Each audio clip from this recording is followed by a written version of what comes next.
Hi, I'm Caitlin. I chose a book for my close read about ocean animals. At the end of kindergarten, we do a unit right before they get out of school on ocean animals in the summer and the beach.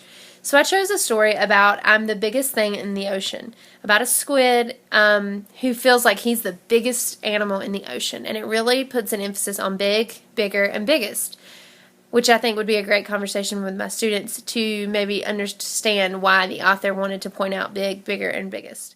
I'm the biggest thing in the ocean.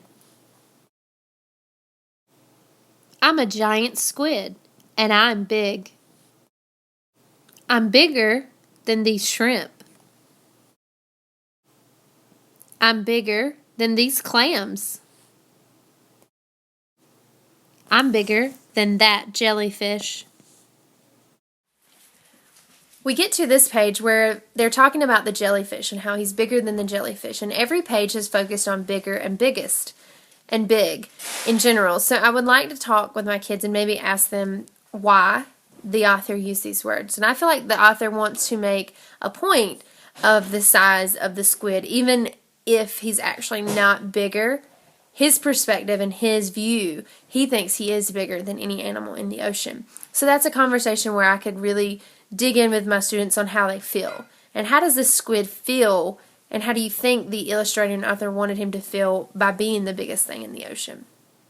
I'm bigger than these turtles. I'm even bigger than this octopus. On this page, there is a focus on the shark, and the page reads, I'm bigger than the shark. Shh. I would ask my students why they felt the author wanted to say shh. Why would he have to be quiet? Does the squid, is he scared of the shark? How is he feeling in that picture? And I really think that the author wants to portray the respect or fear that squid may have towards a shark, because in the ocean that animal is probably more of a predator, and the squid probably fears that if he hurt him, he might want to eat him. So I think that would be a good conversation with my students, why the author wanted to include that, and how does the squid feel being compared to the shark. And then if you look at the picture, the squid actually doesn't maybe really look like he's much bigger than the shark. So why does he feel that he is bigger than the shark, even if he really isn't? I'm bigger than that shark. Shh. I'm the biggest thing in the ocean. On this page, the size of the wording changes. I feel like the author really wants to put an emphasis on being the biggest thing in the ocean, because the story is getting ready to change. Now, reading it one time, we would know that the story is changing and what's getting ready to happen. But I think this is a really good conversation to have with my students and really analyze the size of the font. Why did the author want this to stand out so much on the page? The next few pictures have no words at all.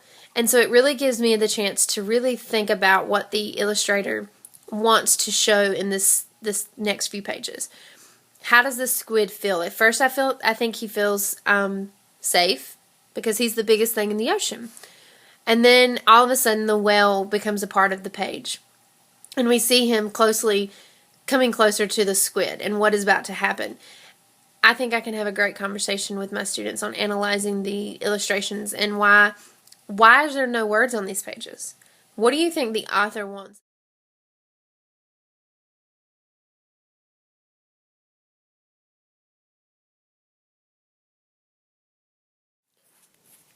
So we would look at why the author chose not to write anything on the next few pages. Then the pictures go into, they turn red. Why did the picture change from blue being in the ocean to red? If you look at the pictures and the way they progress, it seems as though the whale has swallowed the squid now. And so now I can talk about, where is the squid? And how do we know where he is? Why did the author change the colors to show us, or why did the illustrator change the colors to show where the squid is now? And talk about how he feels inside of the whale's stomach. Does he feel happy like he has most of our story, or has his emotions changed?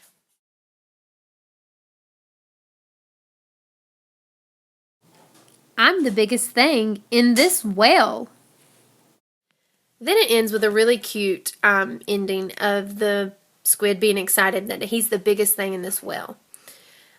I really like the perspective of the squid throughout the story. He always remains positive in his situations, even though he's probably not the biggest thing in the ocean, even though he really is not the biggest thing in the ocean, or the fact that the whale swallows him and clearly shows him he's not the biggest. His perspective never changes even when he's inside the whale. He now becomes the biggest thing inside of the whale. I would really want to point out the things that we can look at things differently. How can we view the situations we deal with or the things that come up? And what do you think the author really wanted us to learn from this story about this squid and how he viewed himself throughout the entire story? Close reading in kindergarten is something I think that we do naturally by providing these kinds of in-depth questioning and really getting our kids to dig into the pictures. I focus a lot on that in my classroom right now, teaching my students the importance of the details of our pictures alone. And this book really shows how important illustrations can be because some of the pages don't have sentences at all.